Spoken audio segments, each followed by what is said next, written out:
Oi pessoal, eu sou a professora Bárbara da URGS e nesse vídeo a gente vai falar sobre algumas definições e propriedades dos domínios. Então, começando com alguns pré-requisitos. Digamos que a gente tem um anel A e M e P são ideais próprios de A, ou seja, não são nem o zero nem todo A. A gente vai dizer que M é um ideal maximal se sempre que eu tiver J um ideal bilateral, tal que J está entre M e A, mas não é o M, então obrigatoriamente J tem que ser o A. Tá? A gente chama isso de maximal porque essa relação aqui de estar contido é uma relação de ordem. Então, ele é maior, o J nesse caso seria maior que o M, e aí não pode acontecer, ele tem que ser todo o anel. Já um ideal primo é um ideal que, se eu tenho um produto de x e y no ideal, então obrigatoriamente ou x está no ideal ou y está no ideal. Tá? Isso não vale em geral, eu posso ter ideais que um produto está no ideal, mas nenhum dos dois elementos, tanto x como y, estão só no anel, mas não estão no ideal. Mas para ser um ideal primo tem que valer essa propriedade aqui. A gente tem, além disso, essas duas equivalências aqui. Tá? Um ideal é maximal se e somente se o quociente de A por M é um corpo, e um ideal é primo se e somente se o quociente de A por P é um domínio. E daqui a gente deduz que todo ideal maximal é primo. Por quê? Porque todo corpo é um domínio. Para ser corpo, tem que valer as 10 propriedades que a gente viu no primeiro vídeo. E para ser domínio, tem que valer 9 propriedades. Tá? Ou seja, todo corpo também vai ser um domínio. E, portanto, todo ideal maximal vai ser um ideal primo. Mas nem todo domínio é corpo. Então, em geral, não vale o outro lado aqui. Nem todo ideal primo é maximal.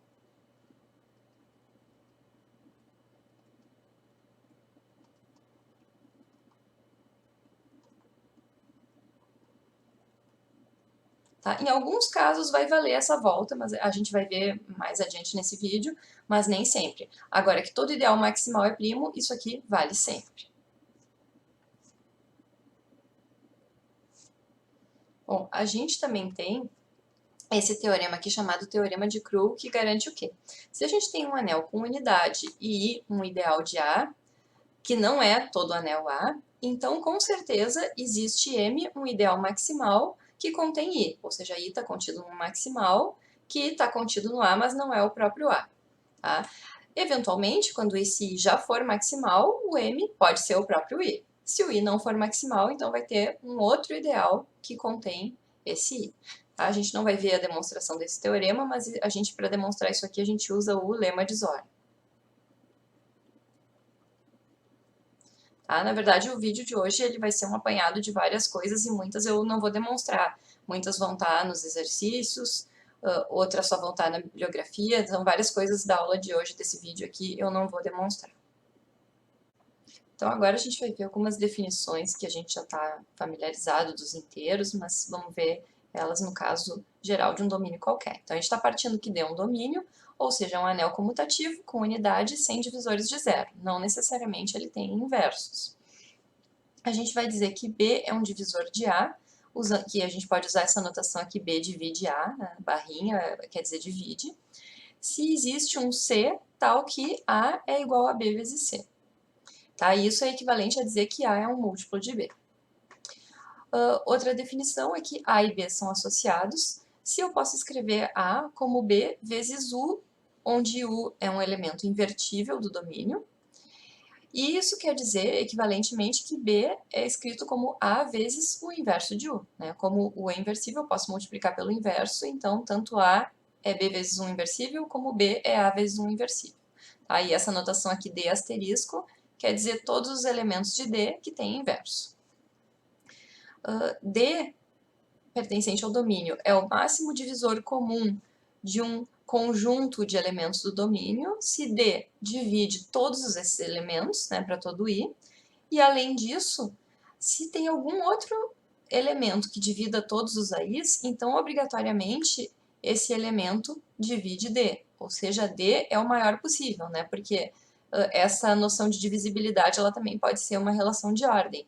Então, o D é maior possível, né? Qualquer outro vai dividir o D. Importante aqui, tá? O MDC não é único.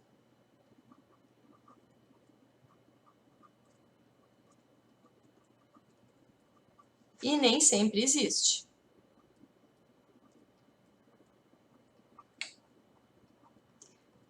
Quando ele existir, ele não é único porque qualquer associado, se D é um MDC, qualquer associado de D vai ser um outro MDC. Então, ele realmente não é único, tá? E, às vezes, vai existir, às vezes não, dependendo do domínio que eu estou considerando, das propriedades que esse domínio tem, aí a gente pode garantir que eu tenho MDC. Tá? E a última definição, M é o MMC, é o mínimo múltiplo comum de um conjunto de elementos do domínio, se todos esses elementos dividem o M, tá? E além disso, se todos esses elementos dividem um outro elemento M', então obrigatoriamente M divide M', ou seja, M é o menor possível considerando essa relação de ordem da divisibilidade, tá? E também, de novo, o MMC nem sempre existe, tá? A mesma coisa que o MDC. Na verdade, a gente tem mais que isso, tá? A gente tem a seguinte propriedade. Quaisquer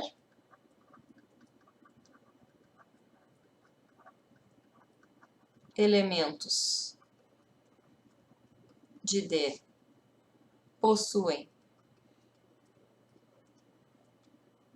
MDC, se e somente se quaisquer elementos de D possuem MMC.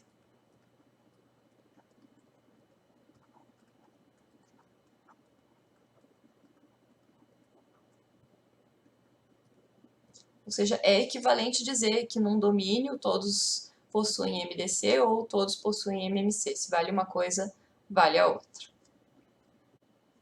Mais algumas definições.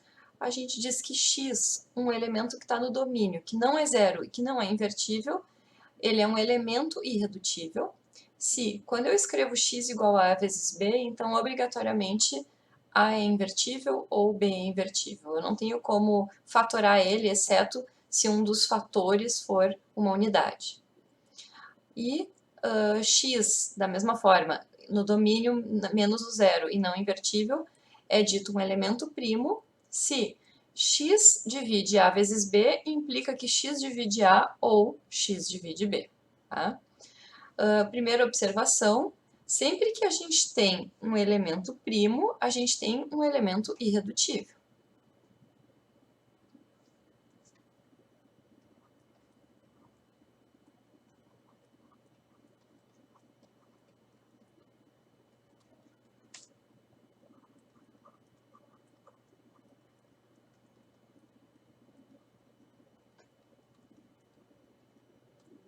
Isso vale em qualquer domínio, mas a volta não vale em geral.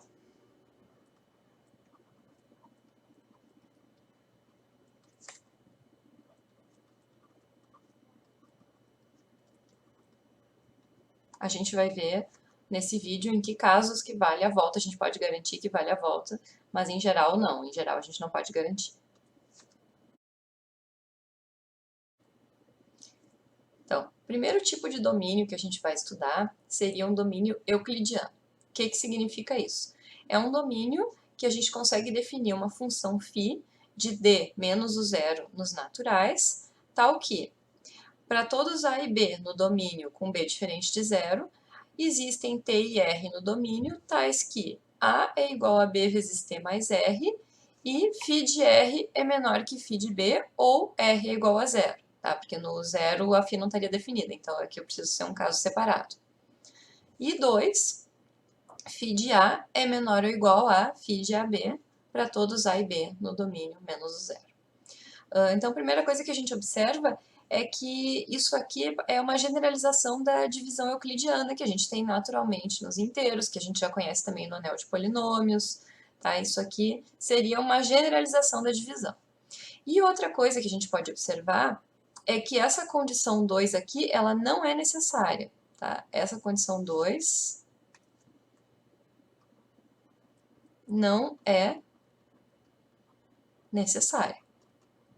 Tá? Só que ela facilita diversas contas e a gente consegue provar que ela vale, que se eu tenho 1, eu consigo alguma função, não precisa ser necessariamente a mesma, mas eu consigo uma outra função que satisfaz 1 também e que satisfaz 2. Então, eu posso supor 2 e já facilito, porque ela vai ser útil em alguns momentos. Tá?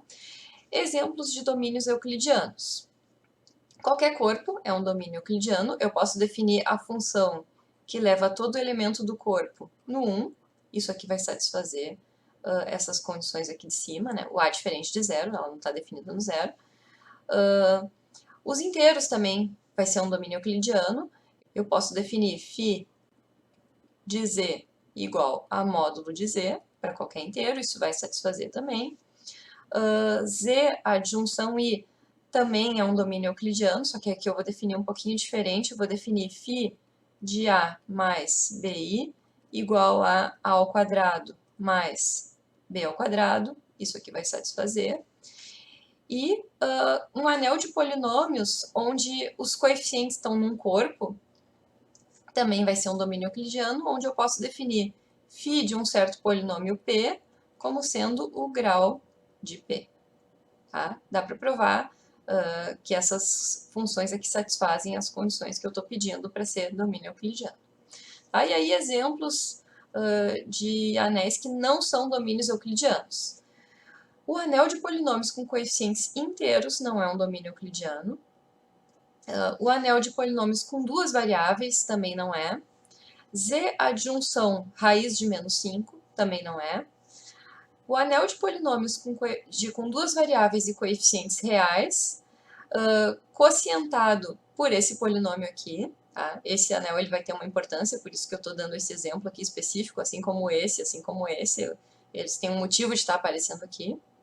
Tá? E esse conjunto A aqui, que é esse anel formado por elementos da forma A sobre 2 mais B sobre 2 vezes raiz de menos 19, onde A e B são inteiros, que têm a mesma paridade, ou seja, se A é par, o B é par, se o A é ímpar, B é ímpar. Tá? Esses conjuntos aqui não são domínios euclidianos. São domínios, mas não são euclidianos. Tá? O segundo tipo de domínio que a gente vai estudar são os domínios de ideais principais, que são os domínios em que todo ideal I é principal, ou seja, ele é gerado por um único elemento. Tá? Ele tem só um gerador. Aí a gente tem esse teorema aqui, que eu não vou demonstrar, que diz o seguinte. Se D é um domínio euclidiano, então, obrigatoriamente, ele também é domínio de ideais principais. Tá? E, portanto, se eu pegar os exemplos que eu vi antes, todos os exemplos que eram domínios euclidianos, tá? Esse aqui era euclidiano, continua sendo, então, domínio de ideais principais, esse também e esse também. Esses 4 exemplos eram domínios euclidianos, então são domínios de ideais principais. Agora, com esses 2 exemplos aqui, eu tenho exemplos que não eram euclidianos, mas são domínios de ideais principais, ou seja, não vale a volta. Tá? Aqui eu mostro por quê, porque eu tenho esses 2 exemplos que garantem que não vale a volta. E esses 3 aqui continuam sendo contra-exemplos. Esse aqui não é domínio de ideais principais, esse aqui também não, e esse aqui também não. Tá? Algumas observações sobre domínios de ideais principais.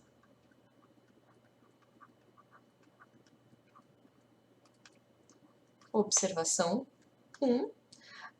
Num domínio de ideais principais, a gente tem que todo ideal primo é maximal.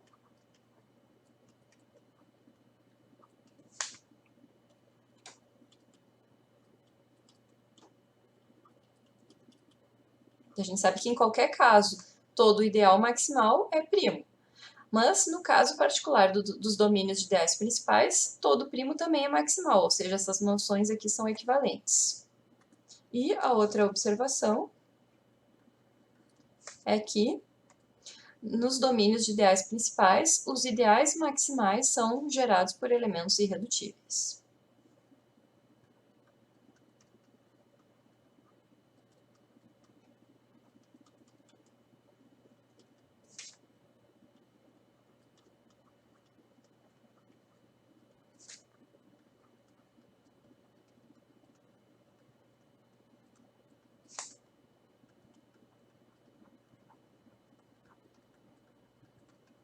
Tá? A gente sabe que I, por ser um ideal principal, ele é gerado por um elemento A. E aí, no caso, se o I for maximal, esse A aqui vai ter que ser irredutível. Então, o último tipo de domínio que a gente vai estudar são os domínios de fatoração única. O que é um domínio de fatoração única? É um domínio onde todo elemento que é não nulo e não invertível, ele pode ser escrito de maneira única como produto de elementos irredutíveis de D. Tá? Esse única entre aspas. O que quer dizer isso? Se eu escrever x como P1, P2, etc., até PS, ou escrevo o mesmo x como Q1, Q2, etc., até QT, então, obrigatoriamente, o número de elementos que aparece na decomposição é o mesmo, eu tenho QS igual a T, só que não necessariamente cada PI é igual a cada QJ, mas com certeza cada PI é associado de QJ, ou seja, é QJ vezes um invertível. Tá? Eventualmente podem ser iguais. Tá? Isso seria um domínio de fatoração única. A gente tem o seguinte teorema. D é um domínio de ideais principais, se e somente se D é domínio de fatoração única, e além disso tem essa propriedade aqui. Para todos A e B em D menos o zero, existem E e F em D, tais que o MDC pode ser escrito como essa combinação linear aqui. Tá? Ou seja, ser domínio de ideais principais é mais forte do que ser domínio de fatoração única. Eu preciso do domínio de fatoração única e mais uma propriedade. Então, se eu tiver domínio de ideais principais, obrigatoriamente eu já tenho domínio de fatoração única. Mas se eu tiver só domínio de fatoração única, não necessariamente eu tenho domínio de ideais principais, porque eu preciso também dessa propriedade aqui. Então, deixa eu escrever aqui. De ideais principais implica domínio de fatoração única. Tá? E implica também a propriedade. Exemplos. Então, como o domínio de ideais principais também é domínio de fatoração única, todos os exemplos que eu tinha antes, tá, que seria até aqui esse conjunto A, continuam valendo, né? Mas eu ainda tenho, dos exemplos que eu estava considerando, esses dois aqui. Z de x não é domínio de ideais principais, mas é domínio de fatoração única. E o anel de polinômios com duas variáveis, onde K é um corpo, também entra aqui no domínio de fatoração única. Tá? De todos os exemplos que a gente estava considerando, o único que não entra aqui, que é um domínio, mas que não é domínio de fatoração única, seria Z adjunção raiz de menos 5. Esse seria o único contra-exemplo de todos os exemplos que a gente estava considerando. Tá? E esses dois exemplos aqui que não eram antes já me mostra claramente que realmente não vale a volta.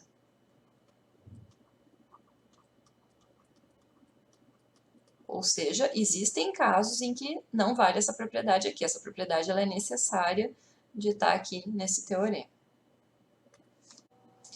Além disso, vamos ver algumas propriedades então dos domínios de fatoração única.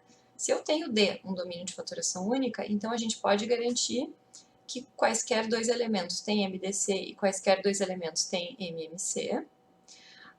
Todo elemento irredutível também vai ser um elemento primo, né? Em geral, vale a recíproca, todo primo sempre é irredutível, mas aqui vai valer também que irredutível implica primo.